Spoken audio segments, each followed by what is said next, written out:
नमो भगवते वासुदेवाय।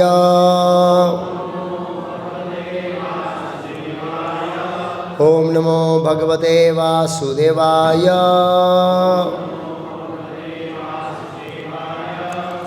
भगवद गीता यथारूप अध्याय 16 देवी तथा आसुरी प्रकृति श्लोक संख्या 20। आसुरीम योनिम आपन्ना मूढ़ा जनमनी जनमनी माम अप्राप्येव कौन्तेय ततो यान्त्यधमां गतिम् आसुरीं योनिम् आपन्ना मूढ़ा जन्मनि जन्मनि माम आप्रेव्य कौन्तेय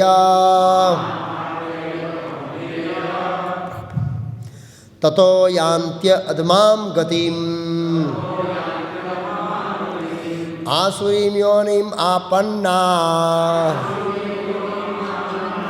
मूढ़ा जन्मनि जन्मनि माम अप्राप्येव कौन्तेय ततो यान्त्यधमां गतिम् आसुरीं योनिम् आपन्ना मूढ़ा जन्मनि जन्मनि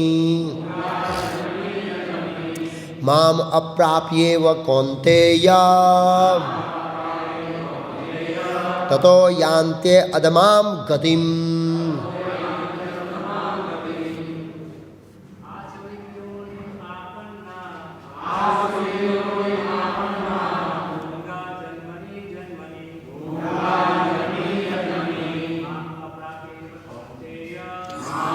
प्राप्य कौन्तेय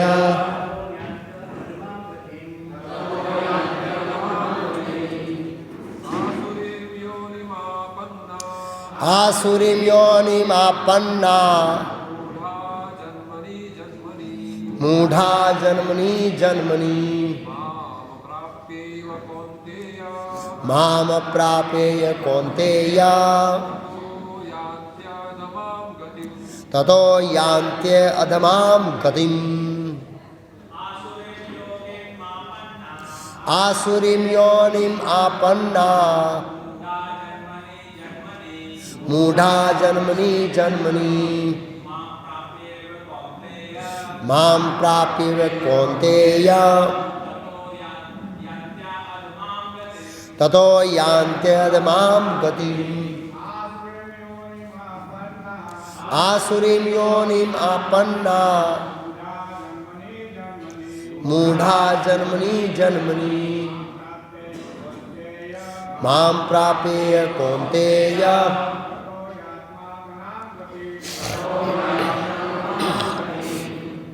माताएं आसुरीं योनिम् आपन्ना मूढ़ा जन्मनि जन्मनि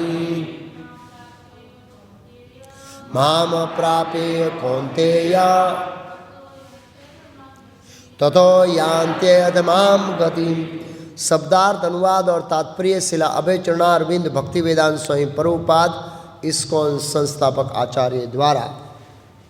आसुरीं आसुरी योनिम योनि को आपन्ना प्राप्त हुए मूढ़ा मूर्ख जन्मनि जन्मनि जन्मनि जन्म जन्मांतर में माम मुझको अप्राप्य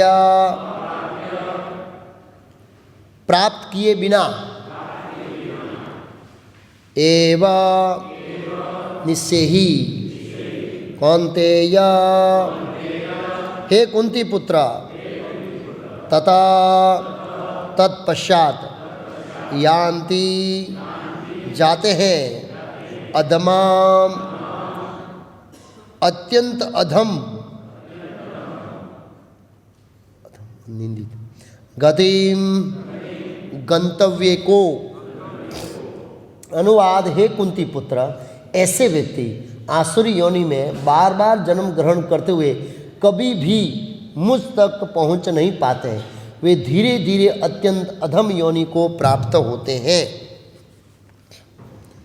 तात्पर्य, यह विख्यात है कि ईश्वर अत्यंत दयालु है, लेकिन यहाँ पर हम देखते हैं कि वे असुरों पर कभी भी दया नहीं करते। यह स्पष्ट कहा गया है कि आसुरी लोगों को जन्म जन्मांतर तक उनके समान असुरों के गर्भ में रखा जाता है और ईश्वर की कृपा प्राप्त न होने से उनका अधपतन होता रहता है, जिससे अंत में वे कुत्तों तथा बिल्लियों तथा सूकरों जैसा शरीर मिलता है। यहाँ पर स्पष्ट किया गया है कि ऐसे असुर जीवन को किसी भी अवस्था में ईश्वर की कृपा के भाजन नहीं बन पाते। वेदों में भी कहा गया है कि ऐसे व्यक्ति अधपतन होते हुए कुकर सूकर बनते हैं। इस प्रसंग में ये तर्क किया जा सकता है, यदि ईश्वर ऐसे असुरों पर कृपालु नहीं है तो उन्हें सर्व कृपालु क्यों कहा गया है। इस प्रसंग के उत्तर में कहा जा सकता है कि वेदांत सूत्र से पता चलता है कि परमेश्वर किसी से घृणा नहीं करते। असुरों को निम्नतम अधम योनि में रखते हुए उनकी कृपा की अन्य विशेषता है। कभी कभी परमेश्वर असुरों का वध करते हैं, लेकिन ये वध भी उनके लिए कल्याणकारी होता है, क्योंकि वैदिक साहित्य से पता चलता है कि जिस किसी का वध परमेश्वर द्वारा होता है उसको मुक्ति मिल जाती है। इतिहास में ऐसे असुरों के अनेक उदाहरण प्राप्त है, यथा रावण, कंस, हिरण्यकश्यप, जिसे मारने के लिए भगवान ने विविध अवतार धारण किए। अतएव असुरों पर ईश्वर की कृपा तभी होती है जब वे इतने भाग्यशाली होते हैं कि ईश्वर उनका वध करे।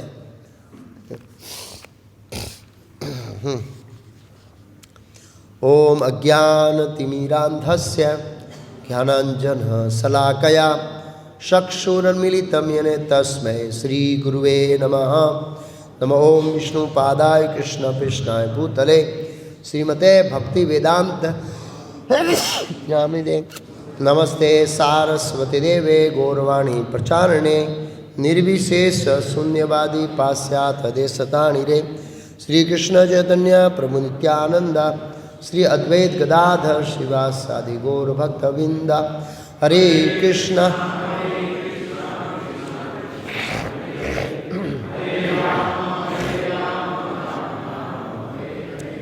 हरे कृष्ण। भक्तिनाथ ठाकुर ने एक भजन गाया है, भूलिया तुम्हारे संसारे आछिया। उसकी लास्ट लाइन में गाया है की हो बे की हो ने हमारी गति। अब हमारी गति क्या होगी? हमारी गति ये होगी अभी। तो यहाँ पर की हो में ना हमारी गति, तो यहाँ पर भगवान कृष्ण आसुरिक व्यक्तियों का जो भविष्य है अथवा उसकी गति है, उनका गंतव्य स्थान है, उसके बारे में चर्चा कर रहे हैं। आगे के कई श्लोकों में भगवान ने आसुरी गुणों का वर्णन किया और जिसको हमने सुना, और अगर हम शास्त्र पढ़ रहे हैं, अच्छी साधना कर रहे हैं, भक्तों के मार्गदर्शन में है, तो हमें ये नम्रता के साथ नहीं, वास्तविकता के साथ हृदय से स्वीकार करना चाहिए कि थोड़े मोटे अंशों में या थोड़े मात्रा में हमारे अंदर भी आसुरी गुण है। ऐसा नहीं है कि हम आसुरी गुणों से मुक्त हैं। सूक्ष्म रूप से, भले ही स्थूल रूप से व्यक्त ना हो, लेकिन सूक्ष्म रूप में हमारे अंदर आसुरी गुण पड़े हुए हैं, और इन आसुरी गुणों को जैसे ही मौका मिलेगा तो ये व्यक्त होंगे, और व्यक्त होंगे तो हमारी दुर्गति होगी। तो इन आसुरी गुणों का वर्णन करने के बाद अब भगवान ये समझा रहे हैं कि गति क्या होगी। तो श्लोक संख्या 19 और 20 ये दो श्लोकों में इनका गंतव्य स्थान अथवा भगवान उनके साथ कैसा व्यवहार करते हैं, वो जाएंगे कहाँ। तो इस श्लोक में कहा है, तान अहम द्विशतः कुरान संसारेषु नरा अदमान प्राक्ष्यम अहम अस्त्र आसु शुभान सूरीव एव सयोनिषु। जो लोग ईर्षालु तक क्रूर है, तो हम देखते हैं इस समाज में ईर्षालु, कल वो सुखदेव गोस्वामी ईर्षालु की बात कर रहे हैं। हर व्यक्ति के हृदय में ईर्षा भरी पड़ी है, क्योंकि जब भौतिक जगत में जीव आता है तो इच्छा द्वेष समुत्थेन द्वंद्व मोहेन भारतः सर्गे यान्ति परंतप। सर्गे यान्ति मतलब सर्जन के समय में वो जन्म लेता है। तो सर्जन के समय में जन्म उनका होता है जो स्पिरिचुअल वर्ल्ड से फॉल डाउन होता है। और प्रभुपाद जी का आध्यात्मिक जगत के पतन का यही श्लोक कारण है, इच्छा और द्वेष, भौतिक भोगने की इच्छा और कृष्ण से द्वेष। ये सीधा भगवद गीता का उत्तर है हमारे पतन का कारण। लोग बोलते हैं ना हमारा पतन क्यों हुआ, कैसे हुआ, बस ये श्लोक है, इच्छा द्वेष समुत्थेन दंड मोहेन भारत सर्गे यान्ति परंतपा। तो ईर्षालु था क्रूर। हम इस दुनिया में क्रूर लोगों को देखते हैं, मतलब किस तरह से लाखों गायें कट रही है भारत में और पूरे विश्व में, किस तरह से करोड़ों करोड़ों प्राणियों का वध हो रहा है, किस तरह से मछलियां मारी जा रही है समुद्र में। और दुर्भाग्य है जो गीता के नाम पे प्रचार करने वाले लोग हैं, वो अपने पास दान आता है तो ऐसे मच्छीमारों को दान देते हैं। हम बोलते हैं इसको कुछ योजना है, उसका नाम है, एक योजना है। जैसे सरकार में एक योजना होती है ना, सागर खेती, तो ये सागर खेती नहीं है, नरक की खेती है, ये नरक की खेती है। और ये गीता के नाम पे कर रहे हैं। समस्या ये है, ऐसे बहुत सारा गीता के नाम पे चलता है। लोग उनको विद्वान मानते हैं, लोग उनको भक्त मानते हैं। तो कभी भी गीता हिंसा का आदेश नहीं देती है। लेकिन अब भगवत गीता पढ़ेंगे तो भगवान ने अर्जुन को दिया, लेकिन वो किस पर्पस के लिए था। अलग अलग स्तर की हिंसा होती है, हम किस पर्पस के लिए कर रहे हैं। तो ये तो आजीविका कर लिए कर रहे हैं, तो वो तो सही नहीं है। तो इससे क्रूरता पता लगती। क्रूरता कितनी है, एक मछली कितनी तड़पती है जब उसको पानी से निकालते हैं और उसके हृदय में कोई असर ही नहीं है। कितनी आसुरिक वृत्ति है उसके हृदय में। भले वो बाहर से सज्जन लगता है, व्यक्ति लगता है, लेकिन वो असुर है। जब हम इस तरह से जीवों को मारते हैं और उनकी क्रूरता के ऊपर फीलिंग नहीं आती है, तो समझना हमारा हृदय आसुरिक भावनाओं से भरपूर है।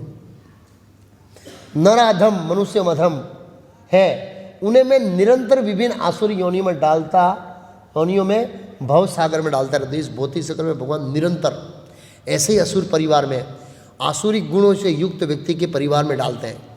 और जन्म से ही उसके अंदर आसुरी गुण होते हैं और आसपास वाले उस आसुरी गुणों को पोषण करने के लिए सपोर्ट करते हैं। और असुर बनता है, और असुर बनता है, और असुर बनता है ऐसे।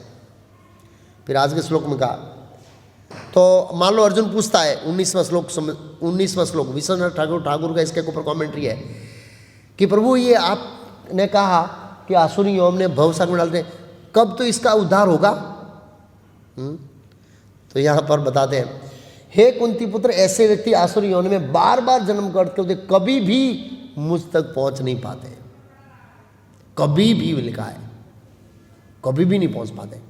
कभी भी सहज में तक उसको अरबों खरबों जन्म लग जाते हैं भौतिक जगत के अंदर। बहुत मुश्किल है आसुरी प्रकृति वाले लोग कृष्ण को पहुंचना, बहुत मुश्किल है, नहीं पहुंच पाते हैं। और भगवान इसके ऊपर कृपा नहीं करते हैं, भगवान इनके ऊपर कृपा नहीं करते हैं। क्यों? क्योंकि ये जीवों को इतना यातना दिया है और उन्होंने अपने हृदय को इतना कठोर बना लिया है जिसके कोई कल्पना नहीं कर सकते। कभी भी लिखा है, कभी भी। अप्राप्य माम अप्राप्य, प्राप्त माम के पीछे है, अप्राप्य कौन थे तो तुम यहाँ अधमाम गतिम, मुझ तक पहुँच नहीं पाते। कहाँ जाते हैं? वे धीरे धीरे अत्यम अधंत योनि को प्राप्त होते हैं, धीरे धीरे अधम जाते हैं। क्योंकि एक बार हमने आसुरी गुण अर्जित कर लिया है, फिर और गुण असुरी अर्जित करेंगे, और करेंगे और करेंगे और करेंगे। हम असुर सब अच्छे लगेंगे, असुरों का संग अच्छा लगेगा, असुरों की बातें अच्छी लगेगी, असुरों की योजनाएं अच्छी लगेगी, सब कुछ अच्छी लगेगी हमको। तो हम देखते हैं कृष्ण लीला के अंदर वो क्या नाम था, एक द्विविध वांदर, वो भगवान रामचंद्र की सेना में एक पार्षद था। क्या था? वैष्णव अपराध के कारण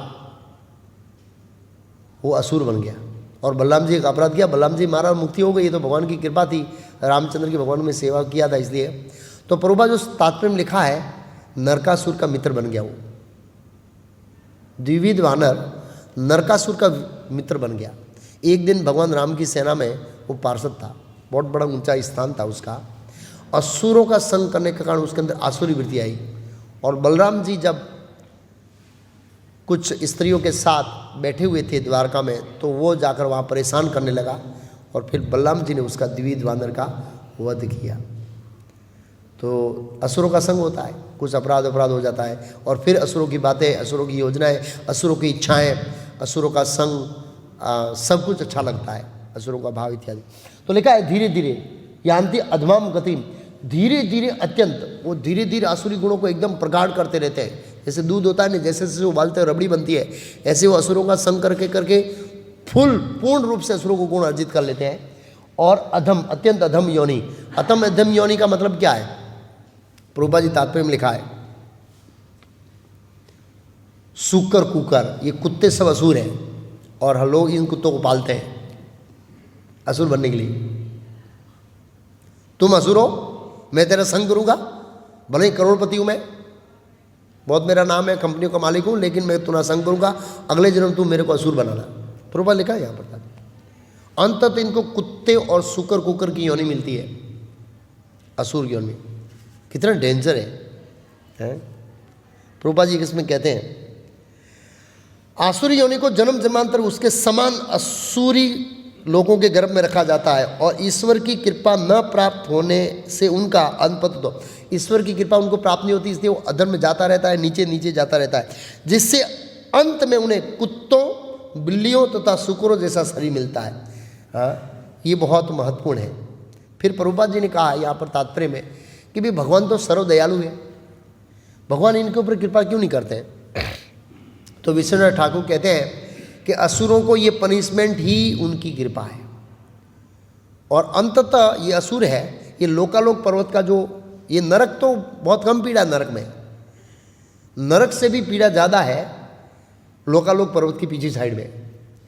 वहाँ यमदूत जैसे कोई मारते नहीं है, लेकिन वहाँ बर्फ, ठंडा प्रदेश है पूरा, न खाने को मिलेगा न पीने को मिलेगा, बर्फ के सिवाय कुछ नहीं है। वहाँ पर व्यक्ति को डाल देते हैं, व्यक्ति को इतना परेशान होता है उसमें, वो मरता नहीं है भगवान की शक्ति से, वो ठंडी में ठहरता है, इतना पीड़ित होता है, इतना पीड़ित। तो जब तक वो अपनी मनोवृत्ति नहीं सुधार ले तब तक भगवान उसको वहाँ से बाहर नहीं निकालते। लोकालोक पर्वत के बीच पीछे का भाग है, लोकालोक पर्वत के अंदर साइड में हम लोग हैं और सूर्य प्रकाश है। लोकालोक पर्वत के पीछे साइड में एक खाई है गर्भोदक सागर तक, उसके अंदर उनको डाल देते हैं, पूरा बर्फ है, व्यक्ति मतलब व्यक्ति के रूप में डालते हैं असुरों को पनिशमेंट देने के लिए। आचार्य ने ऐसा कमेंट्री किया है। और वहाँ पर करोड़ों साल तक वो कष्ट भुगतता रहता है, जब तक वो ईश्वर के तत्व को स्वीकार नहीं करता है वहाँ से बाहर नहीं निकल सकता है। वो लास्ट पनिशमेंट है, कुत्ते का शरीर के बाद की पनिशमेंट, नरक के बाद में पनिशमेंट। नरक में मार मार के यमदूत थक जाएंगे, हाथ पैर दुख जाएंगे, लेकिन नहीं सुधरेगा असुर।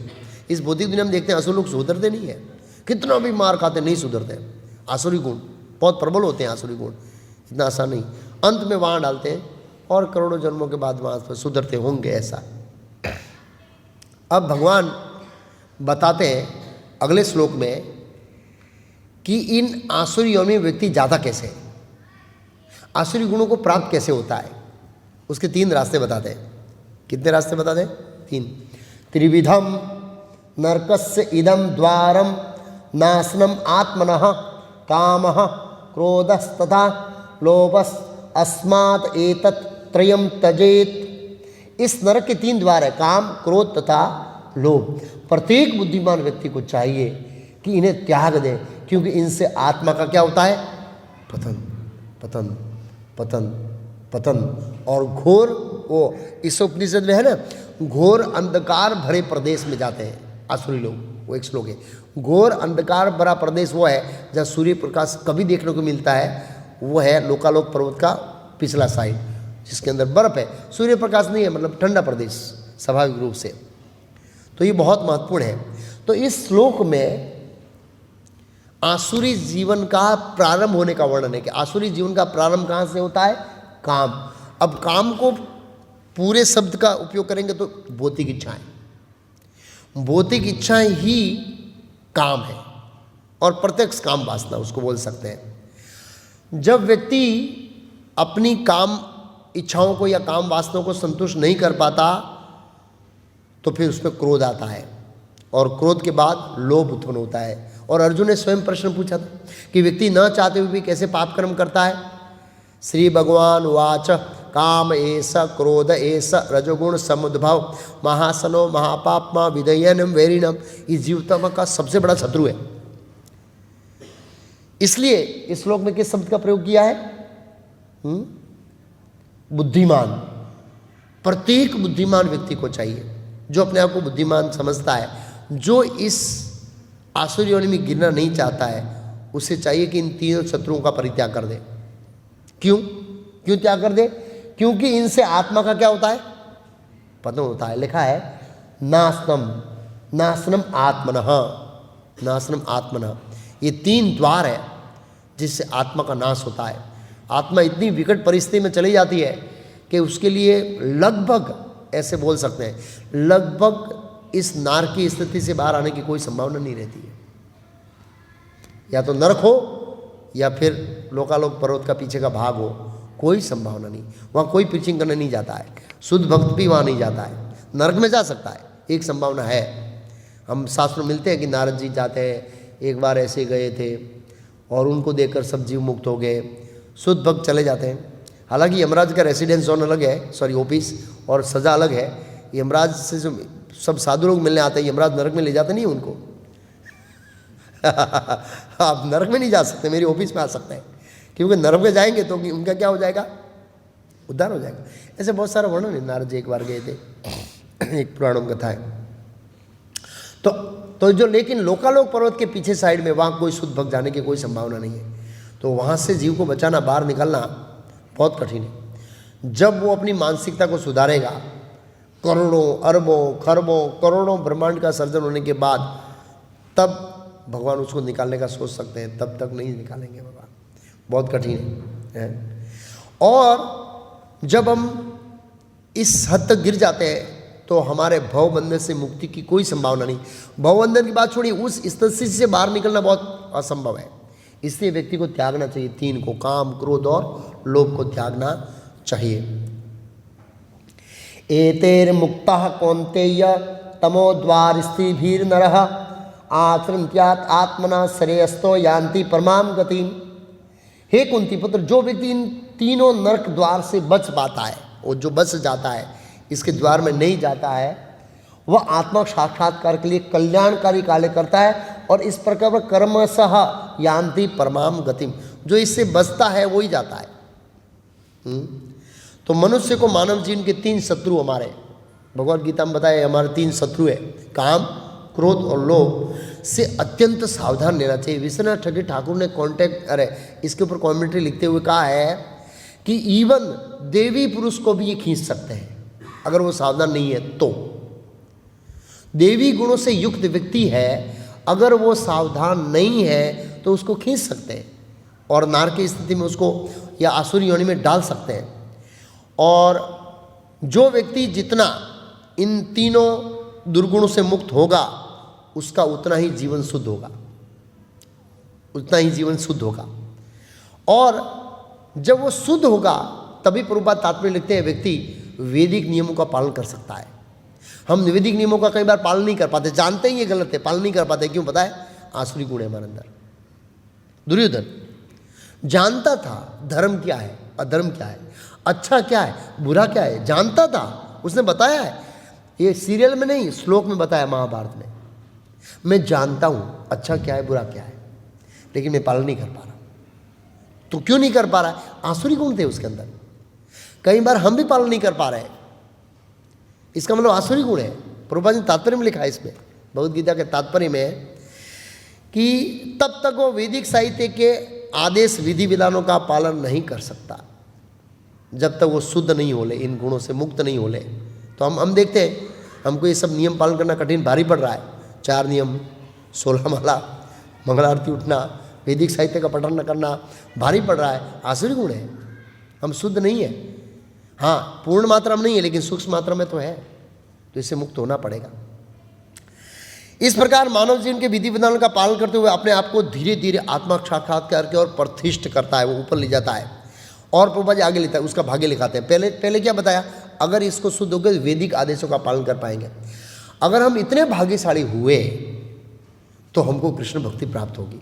प्रभुपाद जी को जब हम वैदिक नियम का पालन कर, वैदिक नियम का मतलब यहाँ पर जो प्रभुपाद तात्पर्य वो वर्णाश्रम धर्म है, वहाँ पर मानवता आती है, और हम भाग्यशाली हुए हैं तो हम कृष्ण भावना में तक उठ सकते हैं, तो हमारा सौभाग्य, सबसे सौभाग्य, सबसे भाग्यशाली, और फिर सफलता निश्चित है। और वैदिक साहित्य में कर्म अकर्म की विधियों का आदेश है, और उनका आदेश का एक ही उद्देश्य है, जिससे मनुष्य की शुद्धि अवस्था संस्कार तक पहुंचा जाए। आजकल तो लोग संस्कार ही नहीं करते हैं, और संस्कार करते हैं तो कैसा करते हैं, वो वामनपुर एक बार अनाउंस किया था। अब शादियों के अंदर कैसा कैसा नया नया ट्रेड आया है, ये सब आसुरी गुण है, ये सब आसुरी फॉर्मूला है, ये आसुरी आइडिया है। इस तरह का इतने आइडिया आ रहे हैं, सब आसुरी आइडिया है। लग रहे हैं भाई उसमें ब्राह्मण मंत्र बोलेगा, ये बोलेगा, लेकिन उससे सब प्रोसेस होती है, वो सब आसुरी प्रोसेस हो रही है दिन प्रतिदिन एक्चुअली ऐसे। और प्रभुपाद जी कह रहे हैं कि जितनी भी वेदों के अंदर विधि है, जो बेसिक प्रिंसिपल है नैतिकता के स्तर के, वो सब काम क्रोध और लोभ के परित्याग पर आधारित है, कि व्यक्ति को इसको त्यागना है। इसलिए वो बनाए कि व्यक्ति धीरे धीरे उनको क्या करे, काम क्रोध लोभ को त्यागे। जब तक वो नहीं त्यागेगा तब तक उसके लिए शुद्धिकरण होना, आसुरी गुणों से मुक्त होना बहुत कठिन है। इस विधि का ज्ञान प्राप्त करके मनुष्य आत्मा साक्षात्कार के उस पद पर उठ सकता है। और इस आत्मा साक्षात्कार की पूर्णता क्या है, प्रभुपाद जी बोले, आत्मा साक्षात्कार की पूर्णता है भक्ति, कृष्ण भक्ति में स्थित होना। हाँ, और प्रभुपाद जी बोले कृष्ण भक्ति में अगर बद्ध जीव स्थित हो गया तो उसकी मुक्ति निश्चित है, नहीं तो उसकी मुक्ति निश्चित नहीं है, बड़ा कठिन होगा उसकी मुक्ति में। क्योंकि मैंने बताया देवी गुणों से युक्त व्यक्ति को भी अगर ऐसा संग मिल गया, ऐसी भावना उत्पन्न हो गई तो वो जा सकता है। तो वैदिक वर्णाश्रम धर्म में अलग अलग विधियाँ बताई है, अलग अलग संस्कार बताएं, अलग अलग रूल्स एंड रेगुलेशन बताएं, इनकी व्यवस्था की है।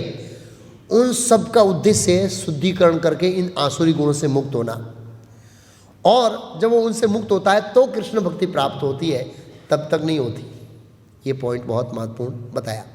अब भगवान आगे श्लोक संख्या 23 और 24, दो महत्वपूर्ण श्लोक है, बताएंगे शास्त्रों का उद्देश्य क्या। शास्त्रों का टॉपिक लाई, अचानक भगवान आसुरी गुणों का वर्णन कर रहे हैं और अचानक शास्त्रों के ऊपर चले जा रहे हैं, क्यों? तो भगवान बताएंगे दो श्लोक कि शास्त्रों का जो उद्देश्य है उनका पालन करके व्यक्ति आसुरी गुणों को कम कर सकता है या नाश कर सकता है। शास्त्रों का उद्देश्य है आसुरी गुणों को क्या करना, नाश करना, इसलिए शास्त्र बनाए। और शास्त्र में जितना भी रूल्स एंड रेगुलेशन है उनका उद्देश्य है आसुरी गुणों को नाश करना। इसलिए जो असुर होते हैं वो शास्त्र को नहीं मानते हैं। कोई बोलता है मैं शास्त्र को नहीं मानता, समझना पक्का असुर। और शास्त्र को मानने वाले में एक स्तर है, अलग अलग स्तर के अलग अलग लोग मानते हैं, तो उसमें उतना उसका आसुरी भाव कम होता है। कोई बोला शास्त्र मानता हूँ लेकिन ये स्वीकार नहीं करता हूँ, तो वो स्वीकार नहीं करता है, इतने प्रमाण वो असुर है। जितने प्रमाण को स्वीकार करता है, एक है 100% स्वीकार करना। जैसे अर्जुन ने भगवद गीता के 10वें अध्याय में कहा, हे कृष्ण आप जो कुछ कहते हैं मैं स्वीकार करता हूँ, सत्यम ऋतम मिनम मन्यम, मैं आपको जो कहते हैं वो सत्य मानता हूँ 10वें अध्याय में। और उसके बाद कहते हैं परम परम धाम इत्यादि वो स्वीकार करते हुए। कई बार लोगों की मानसिकता ऐसी होती है, जो अपने लिए अनुकूल होते हैं वो स्वीकार करते हैं, उसको मानते हैं, अपने अनुकूल नहीं होते उसको नहीं मानते हैं, तो कुछ आसुरी लक्षण है उसमें से। ओके, तो भगवान अभी शास्त्रों के बारे में बता रहे हैं। क्या बता रहे हैं?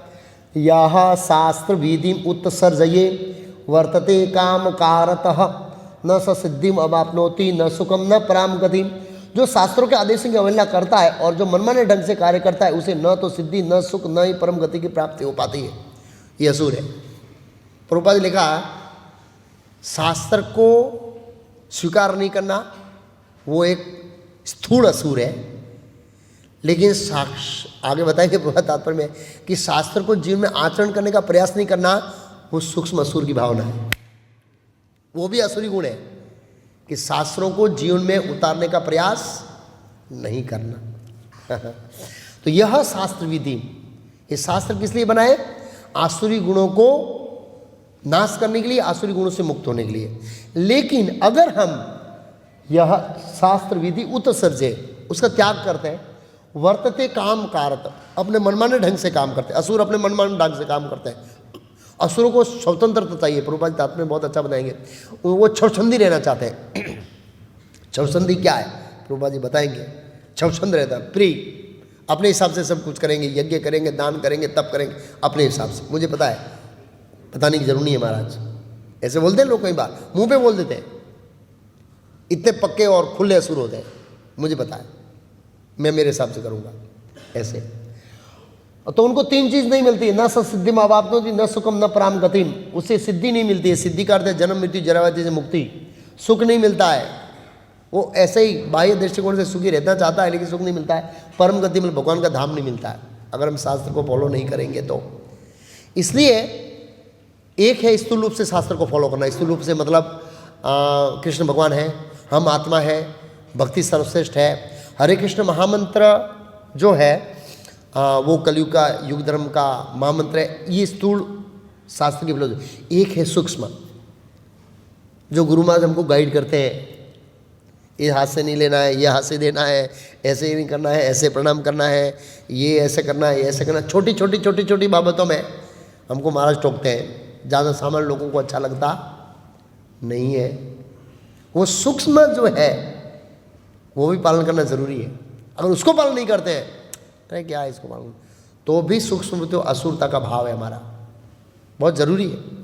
क्योंकि आध्यात्मिक जीवन में, और आध्यात्मिक जीवन मतलब वैकुंठ के अंदर 100% भगवान की आज्ञा का पालन होता है।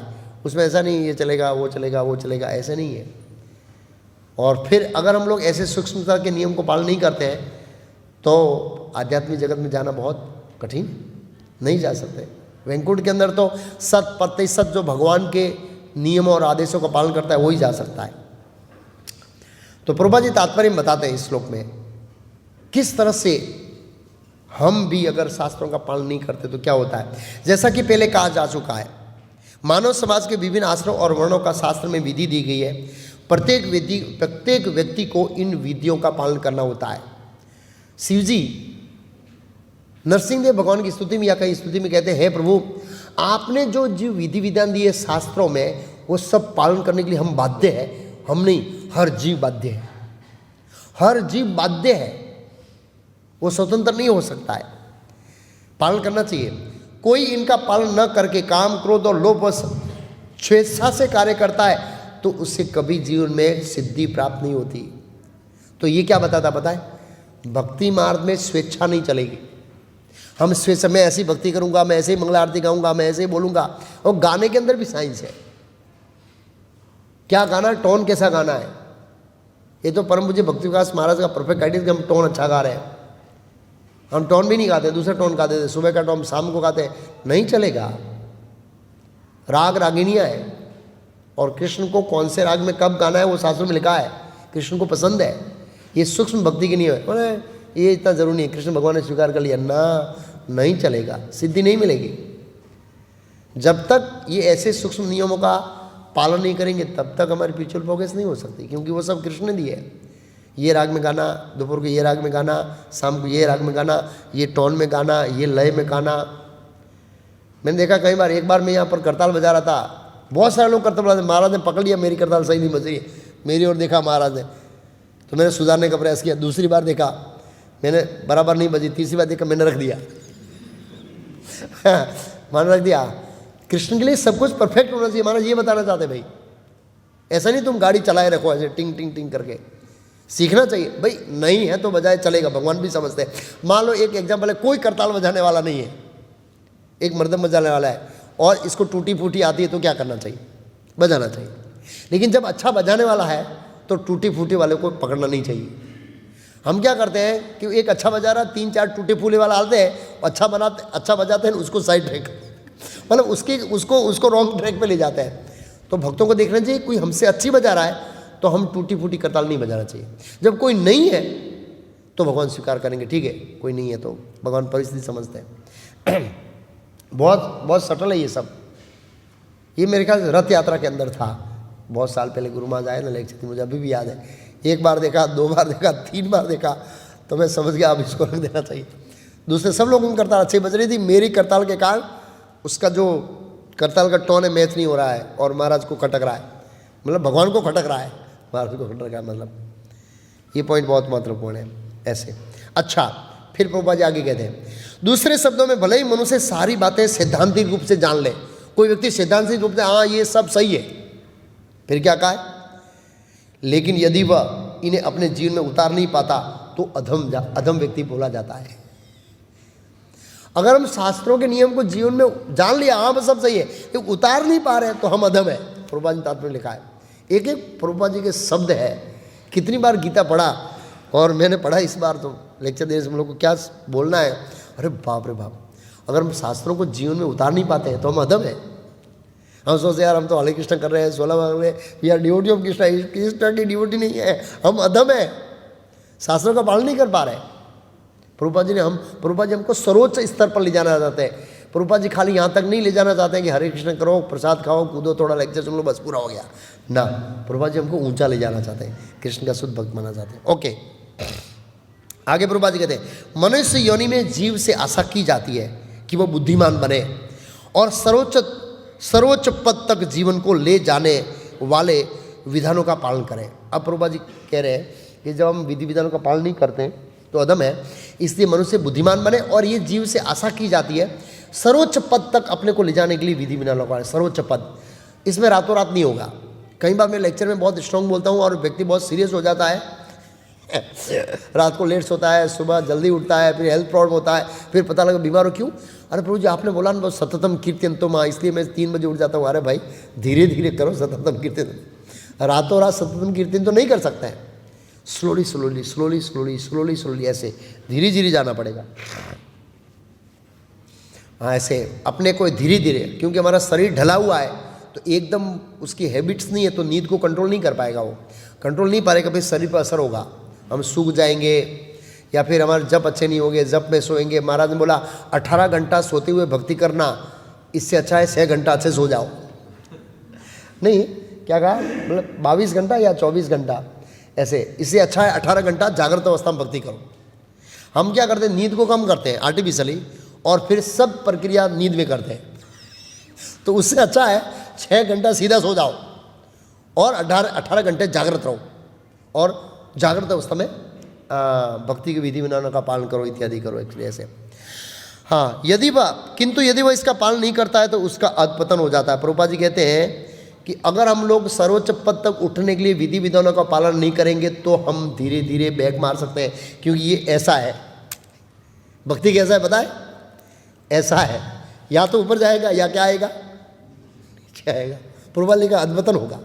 अगर हम अपने आप को ऊँटों उठाने के लिए खींच नहीं रहे धीरे धीरे तो ये बैग मारेगा। तो कई बार बैग ऐसे मारता है, तिलक है, कंठीमाला है, कपड़ा है, चेतना बैग मारती है। कई बार हम देखते हैं भक्तों का पतन होता है, अचानक सडनली गायब हो जाता है। वो सडनली गायब नहीं होता है, पहले उसका सूक्ष्म पतन होता है, मानसिक स्थिति अंदर का पूरा खोखला हो जाता है और फट देन एक झटके में निकल जाता है। अंदर से उसकी माला की क्वालिटी, चैंटिंग, रीडिंग, हियरिंग और नियमों में ढीलापन करता है, धीरे धीरे धीरे धीरे अंदर से ढीलापन हो जाता है और फिर एकदम गायब हो जाता है। वो इसलिए होता है, एकदम नहीं होता है, किसी का भी पतन एकदम नहीं होता है। इसलिए इसमें लिखा है कि वे मनुष्य से आशा की जाती है विधि विधानों का पालन करके अपने आप को ऊपर उठाए, ऊपर नहीं उठाए तो प्रभुपाद का पतन होगा। आगे प्रभुपाद कहते हैं, लेकिन फिर भी जो विधि विधानों तथा नैतिक सिद्धांतों का पालन करता है किंतु अंतोगत परमेश्वर को समझ नहीं पाता है तो उसका सारा ज्ञान व्यर्थ है। क्या बोला प्रभुपाद जी ने? किंतु कोई विधि विधानों का पालन करता है, नैतिकता का पालन करता है, अंतोगत भगवान को समझ नहीं पाता है तो उसका जो नैतिक ज्ञान है, वर्णाश्रम का ज्ञान है, जो भी विधि विधानों का ज्ञान है, वो सब व्यर्थ है।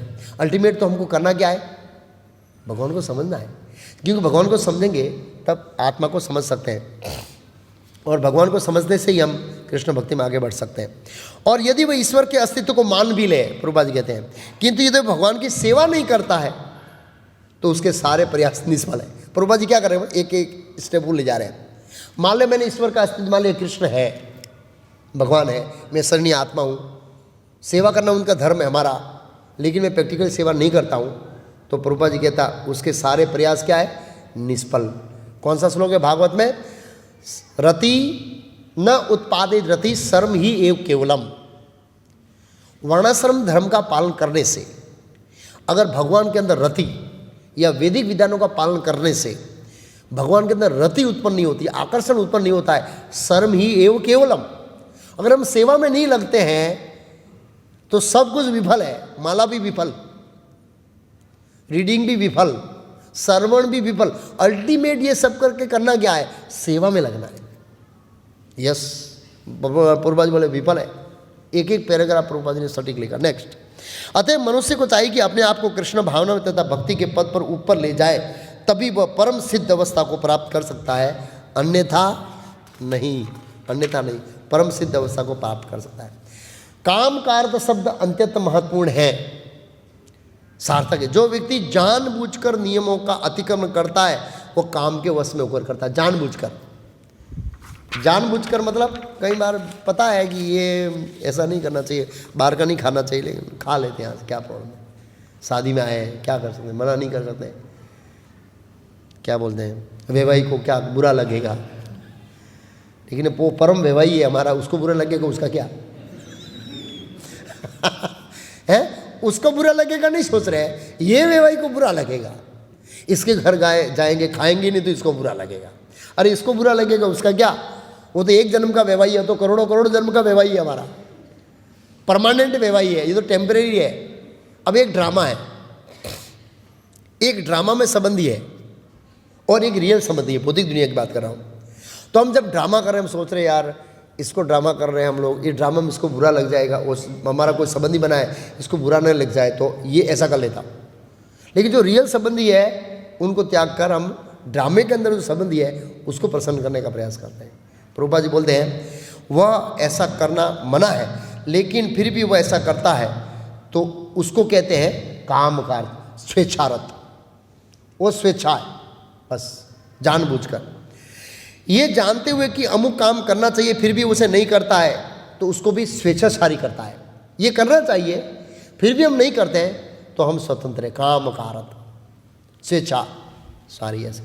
ऐसे व्यक्ति अवश्य ही भगवान द्वारा दंडित होते हैं, भगवान उनको दंड देते हैं स्वेच्छाचारी को।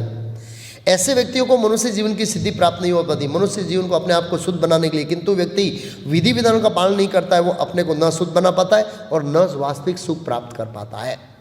तो क्या करना चाहिए, असुर शास्त्रों का पालन नहीं करते हैं, लेकिन अब भगवान बोल रहे हैं इसलिए करना क्या है, अपने आप को उठाना है। तो लास्ट श्लोक 16वें अध्याय का, सर्वोच्च गंतव्य की ओर प्रस्थान, पसंदगी, हमको नरक जाना है, स्वर्ग जाना है, या लोकालोक पर्वत के उस पार जाना है, या फिर गंतव्य जाना है। तो कहते हैं तस्मात् शास्त्र प्रमाणम, ये शब्द बहुत महत्वपूर्ण है, तस्मात् शास्त्र प्रमाणम, हर चीज शास्त्र प्रमाण। कल मैंने बताया ना ओम नमो भगवते वासुदेवाय क्यों बोलते हैं, शास्त्र प्रमाण। सुखदेव को समझ बोला है, प्रभुपाद जी ने हमको ऐसा प्रमाण दिया है कि कोई हमको क्वेश्चन नहीं कर सकता है, आप ये क्यों कर रहे हैं, आप छोटी क्यों रख रहे हैं, शास्त्र प्रमाण। तिलक क्यों कर रहे हैं, शास्त्र प्रमाण। ये माला क्यों, कंठी माला क्यों कर रहे हैं, शास्त्र प्रमाण। हर चीज़ प्रमाण है हमारे पास, बड़े दावे के साथ बोल सकते हैं हम लोग। बाहर के दूसरे संप्रदाय में जाइए, आप पूछें क्यों कर रहे हैं, पूछना पड़ेगा ऊपर के गुरु जी को ये पूछना पड़ेगा, ये पूछना नहीं, हमारे पास सब कुछ स्पष्ट है। तस्मात् शास्त्र प्रमाण थे कार्य व्यवस्थितो ज्ञातवा शास्त्र विदोक्तम कर्म कर्तुमर्हसि। अतः मनुष्य को जानना चाहिए कि शास्त्रों के विधान के अनुसार क्या कर्तव्य और क्या अकर्तव्य है। उसे ऐसी विधि विधानों को जानकर कर्म करना चाहिए जिससे कर्म से क्या कर सके, ऊपर उठ सके। प्रभुपाद जी इसका तात्पर्य बहुत महत्वपूर्ण दिया है। शास्त्रों के अंदर पहला प्रभुपाद जी तात्पर्य का पॉइंट है, शास्त्रों में इतने विधि विधान है, उसका उद्देश्य क्या है। पद्म पुराण में एक श्लोक है, फेमस श्लोक है, जितने भी नियम है उन सब नियमों का एक नियम है बाप, कृष्ण का कभी विस्मरण नहीं होना और हमेशा कृष्ण का क्या करना, स्मर्तव्यम सततम विष्णु। अस्मर्तव्यम जातु न तिष्ठतः, मतलब स्मर्तव्यम सततम विष्णु, सभी नियमों का आप है कि हमेशा विष्णु का स्मरण करना और कभी भी विष्णु का अस्मरण नहीं होना। प्रभुपाद बोले वेदों के अंदर जितना भी विधि विधान है उसका उद्देश्य क्या है? तात्पर्य में कहते हैं सर्वशेषाम हृदिवन शिष्ट सर्वशेषाम हृदिशन विष्टो मता स्मृति ज्ञान अपोनचा वेदे से सर्वे अहम एव वेद्यो, वेदों के अंदर जाने योग्य हूँ मैं हूँ। तो जितना भी सार है प्रभुपाद जी इस श्लोक में कहते हैं कृष्ण को जान लेना, भक्ति में प्रवृत्त होकर कृष्ण भावना को परत होना, वो वैदिक साहित्य द्वारा प्रदत्त ज्ञान की चरम सीमा में पहुंच जाता है। कृष्ण को जानना और जानकर भक्ति में प्रवृत्त होना वो वैदिक साहित्य की सर्वोच्च सीमा पर पहुंच गया है। फिर प्रभुपाद जी कहते हैं भगवान चैतन्य महाप्रभु ने इस विधि को एकदम सरल बनाया। कौन सी विधि? जीवन के सर्वोच्च स्तर पर जाना, उस विधि को चैतन्य महाप्रभु ने प्रभुपाद तात्पर्य में लिखा सरल बना दिया है। भगवान चैतन्य महाप्रभु इस विधि को अत्यंत सरल बनाए। उन्होंने लोगों से केवल हरे कृष्ण जपने, फिर वो जप होना चाहिए, शब्द नहीं निकलने चाहिए। जप एक पुकार के साथ होता है, एक करुणा के साथ होता है। हे कृष्ण, मैं इस भव सागर में फंसा हुआ हूँ, इस शरीर में बस थोड़े दिन रहने वाला हूँ, 15-20 साल ही हूँ मैं, बस कहाँ जाऊँगा, कि हो ने गति, मेरी गति कहाँ होगी, कहाँ मेरा जन्म होगा, कौन मेरी रक्षा देगा। मतलब इस भावनाओं के साथ मतलब हरे कृष्ण महामंत्र जप करना है, एक करुण पुकार के साथ। प्रभुपाद बोले जैसे बच्चा एक माँ के लिए रोता है। यदि कोई भगवत गीता जप करता है, भगवान की भक्ति में प्रवृत्त होने और अर्च विग्रह को अर्पित भोजन, ये बहुत महत्वपूर्ण है। अर्पित को अर्चित, ऐसा नहीं है कि बाजार से लाया और भगवान को लगा दिया। गुरु महाराज जब जबरदस्त लेक्चर दिया था और बड़ी स्टाइल और कॉमेडी के साथ, कोई लेके आया ब्रेड या कुछ लाया, Prabhu this okay Prabhu this is not offer, okay we can offer to Krishna then this is prasad. महाराज ऐसे डायलॉग मार रहे थे। तो कृष्ण से ऐसे ऑफर होने से वो प्रसाद नहीं बनता है।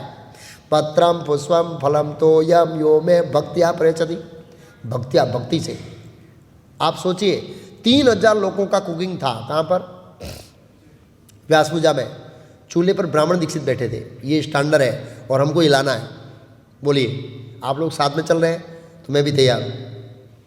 मेरी तो ब्राह्मण दीक्षा हो गई है, आप लोगों की लेनी है। आप जो तैयार हो मुझे बता दीजिए, मैं सभी को बोल दूंगा। तैयार मतलब खाली नाम लिखने से नहीं होगा, वो लेवल आना पड़ेगा, होना चाहिए। 3000 लोगों का प्रसाद ब्राह्मण दीक्षित चूल्हे पे बैठे, ये स्टैंडर्ड है। गोकुल चंद्रपुर सेलम में गोविंदा में जो प्रसाद बनता है वो राजभोग में भोग लगेगा, ऐसा स्टैंडर्ड बना रहे हैं। गोविंदा का स्टैंडर्ड ब्राह्मण दीक्षित ही कुक करेगा गोविंदा में, उससे नीचे नहीं, 16 माला नहीं, 4 नियम नहीं, ब्राह्मण दीक्षित, तब भगवान खाएंगे और वो गोविंदा का प्रसाद खाएंगे, फिर भक्तों की लाइन लगेगी। बहुत जरूरी है प्रसाद का शुद्धिकरण। और स्वयं गोकुल चंद्रपुर खड़े पैर किचन में थे, कोई इधर उधर चूल्हे पे दूसरा नहीं बैठ सकता है। यस, जरूरी है ये शिक्षा लेके हमको इच्छा करने के बाद प्रयास करना है कि हमारा किचन का स्टैंडर्ड ऐसा करना है। यस, प्रभुपाद चाहते थे, गुरु महाराज का गाइडलाइन है, बहुत जरूरी है, बहुत महत्वपूर्ण है। तो यहाँ पर अर्च विग्रह अपित भोजन उत्कृष्ट खाने के लिए कहा। जो व्यक्ति इन भक्ति में कार्यों में संलग्न रहता है उसे वैदिक साहित्य से अवगत और 7 तत्वों को प्राप्त हुआ कहा जाता है। जो व्यक्ति हरे कृष्ण महामंत्र जप करता है, कृष्ण को अर्पित प्रसाद खाता है और भक्ति कार्यों में संलग्न है, तो उन्होंने वैदिक साहित्य का सार तत्व ग्रहण कर लिया। जो सब सार है ना, वो सब ग्रहण कर लिया उसने। प्रभुपाद जाके थे निसंदेह उन सामान्य व्यक्तियों के लिए जो कृष्ण भावना भावित नहीं है या भक्ति में प्रवृत्त नहीं है, करणीय अकरणीय का निर्णय वेदों के आदेश के अनुसार किया जाता है। जो भक्ति में नहीं है, करणीय अकरणीय, इसमें कहा है ना, शास्त्र प्रमाण थे कार्यम कार्य व्यवस्थिता ज्ञातवा, जानकर, शास्त्रम विधा उक्तम कर्म कर तुम अस्ति। तो जो लोग भक्ति में नहीं है उनके लिए बहुत अलग अलग करणीय और करणीय है। मनुष्य को तर्क किए बिना तदनुसार कार्य करना चाहिए, इसे शास्त्र के नियमों का पालन करना कहा जाता है। तो जब हम शास्त्र के नियमों का पालन बिना तर्क के करते हैं तो कहा जाता है कि हमने शास्त्रों के नियमों का पालन किया। शास्त्रों में 4 मुख्य दोष नहीं पाए जाते। शास्त्रों का पालन क्यों करना है? तो प्रभुपाद आदमी ने 4 दोष नहीं पाए जाते। कौन से 4 दोष? अपूर्ण इंद्रियां, कपटता, त्रुटि करना और मोहग्रस्त होना, ये शास्त्रों में नहीं पाए जाते। ये शास्त्रों की विधि विधान है। और बड़े बड़े महात्माओं ने शास्त्र की विधि विधानों को स्वीकार किया है। प्रभुपाद जी आगे कहते हैं भारत में आध्यात्मिक विद्या के कई दल हैं। भारत में जो आध्यात्मिक विद्या है उसके कई दल हैं जिनको दो श्रेणियों में रखा जाता है, एक साकार और एक निराकार, दोनों। और दोनों लोग वेदों के अनुसार चलते हैं। निराकारवादी नास्तिक नहीं है, मायावादी नास्तिक नहीं है, निराकारवादी नास्तिक नहीं है, वो शास्त्रों को मानते हैं, शास्त्रों को मानते हैं और शास्त्र में उनका जीवन बिताते हैं, लेकिन उनका समझ भगवान के निराकार का है। शास्त्रों के नियमों का पालन किए बिना कोई भी सिद्धि प्राप्त नहीं कर सकता, अतएव शास्त्रों के तात्पर्य को वास्तव में समझता है वो भाग्यशाली मान जाता है। तो हमें शास्त्रों का तात्पर्य प्रभुपाद जी ने दिया है, वो समझना चाहिए एक एक लाइन। फिर आगे कहते हैं मानव समाज में समस्त पतनों का मुख्य कारण, मानव समाज का जो पतन हो रहा है आज, दिन प्रतिदिन समाज गिर रहा है भागवत विद्या के नियमों के प्रति द्वेष। जो भागवत विद्या है, शास्त्रों की विद्या है, उसके नियमों के प्रति द्वेष, और वो मानव जीवन का सर्वोच्च ऑफेंस है। प्रभुपाद जी कहते हैं अपराध मानव जीवन में सबसे बड़ा अपराध है शास्त्रों से ईर्ष्या करना। ऐसा क्यों लिखा है? कृष्ण क्यों भगवान है? ऐसा नियम पालन क्यों लिखा है? लोग पालन नहीं करना चाहते हैं। फिर प्रभुपाद जी कहते हैं और इसके कारण प्रभुपाद जी बोले हैं ये भगवत विद्या का अपराध करने के कारण हमको त्रितापमय कष्ट भुगतने पड़ते हैं, आदि देविक, आदि भौतिक और आदि आध्यात्मिक, ऐसे भुगतने पड़ते हैं। और ये पूरे विश्व में इसका समाचार हम सुनते हैं। मनुष्य को प्रभुपाद जी आगे बता रहे हैं प्रकृति के गुण उसको जकड़ लेते हैं, सतोगुण से रजोगुण, रजोगुण से तमोगुण। और जब प्रभुपाद जी कहते हैं मनुष्य को कम से कम सतोगुण ऊपर उठाना चाहिए। क्यों?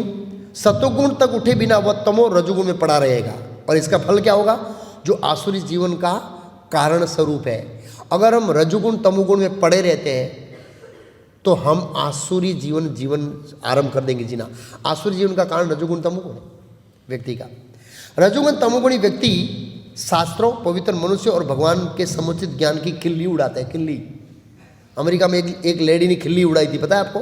बॉलीवुड की लेडी ने खिल्ली, कुछ बिना गॉड के हमने ये कर दिया, वो कर दिया, वो कर दिया। फिर भगवान ने अपना पर्चा दिखाया, पूरा हॉलीवुड का स्टूडियो जला के रख दिया। वो नहीं, बहुत सारे लोगों का जीवन खलास कर दिया। तो ऐसे खिल्ली उड़ाते हैं तो प्रकृति रिएक्शन देती है, और हम देखते हैं असुर है, उड़ाते हैं लोग। रजोगुणी तमोगुणी व्यक्ति शास्त्रों, पवित्र मनुष्य, भगवान के समुचित ज्ञान खिलो, वे शास्त्रों के आदेश का उल्लंघन करते और शास्त्रों के विधानों की परवाह नहीं करते। वे भक्ति की महिमा का श्रवण करके भी उनके प्रति आकर्षित नहीं होते हैं। इस प्रकार वे अपनी उन्नति का मार्ग, अधोगति का मार्ग तैयार करते हैं। फिर प्रभुपाद जी सार देते हैं मानव समाज के यही कपिते दोष है जिसके कारण आसुरी जीवन बिताना पड़ता है। रजोगुण और तमोगुण वाला जीवन, उसके कारण हमको आसुरी जीवन बिताना पड़ता है और हम धीरे धीरे घोर प्रदेश में जाते हैं। किंतु यदि उपयुक्त तथा प्रामाणिक गुरु का मार्गदर्शन मिल जाता है तो व्यक्ति जीवन बनाने में सफल हो जाएगा, क्योंकि गुरु उच्च पद और उन्नति का मार्ग दिखा सकता है। तो हमें शास्त्रों के अनुसार, गुरु के अनुसार और आचार्यों के जीवन के अनुसार चलना चाहिए और 100% उनके आदेशों का पालन करने का प्रयास करना चाहिए, तभी हम उन्नति कर सकते हैं। नहीं तो मैंने बोला ये नीचे आएगी, सूक्ष्म रूप से नीचे आएगी हमारी चेतना। आगे बढ़ने का प्रयास करना चाहिए, एक स्टेप आगे। गुरु महाराज ने ये बोला अभ्यास विद्या में, जो आप करते हैं थोड़ा आगे करो, थोड़ा उसको बढ़ाओ। 100 गीता वितरण करते हैं 110, फिर अगले साल 120, अगले साल 130। ऐसा नहीं है एक बार 500 कर दिया फिर नीचे गिर जाते हैं। नहीं, धीरे धीरे धीरे धीरे अपने आप को आगे बढ़ाना है। तो इसमें क्या कहा है? तस्माद शास्त्र प्रमाणम ते कार्य। शास्त्र को प्रमाण मानकर ज्ञातवा, जानना चाहिए शास्त्र में ये बोंगो क्यों नहीं बजाना है, करताल ऐसे क्यों नहीं बजाना है, राग ऐसे क्यों नहीं गाना है। ये जो सूक्ष्म सिद्धांत है शास्त्रों के जानने चाहिए, इसमें बड़ा रहस्य है। शास्त्र विदोक्तम कर्म कर तुम्हें, और इस तरह से कर्म करना चाहिए कि धीरे धीरे जानकर हम भक्ति में क्या, ये सब पालन करेंगे तो हम भक्ति में क्या होंगे पता है? आगे बढ़ेंगे। इस तरह ये 16वां अध्याय पूरा होता है। तो अगर हम शास्त्र की वाणी का उल्लंघन करते हैं तो हम असुर हैं, शास्त्र को मानते हैं तो हम क्या है? देव है। अब 17वां अध्याय भी बहुत महत्वपूर्ण है। श्रद्धा के विभाग, अलग अलग श्रद्धा है, सतोगुणी श्रद्धा, रजोगुणी श्रद्धा, तमोगुणी श्रद्धा। अर्जुन प्रश्न पूछेगा कि जो लोग देव है या देव जैसे है वो तो शास्त्रों के अनुसार भक्ति करते हैं, उनका बेस शास्त्र हो गया, लेकिन कुछ लोग ऐसे हैं बिना शास्त्रों के आधार की भक्ति करते हैं, उनका बेस क्या है? बराबर। मैं भी भक्ति करता हूँ क्योंकि भगवत गीता पढ़ा इसलिए। लेकिन कुछ लोग हैं शास्त्र पढ़ाई नहीं है, बिना पढ़े के अगरबत्ती कुमार है, उनका आधार क्या है? तो अगली बार समझेंगे। बहुत महत्वपूर्ण वो अध्याय है वो, श्रद्धा के विभाग। हरे कृष्ण।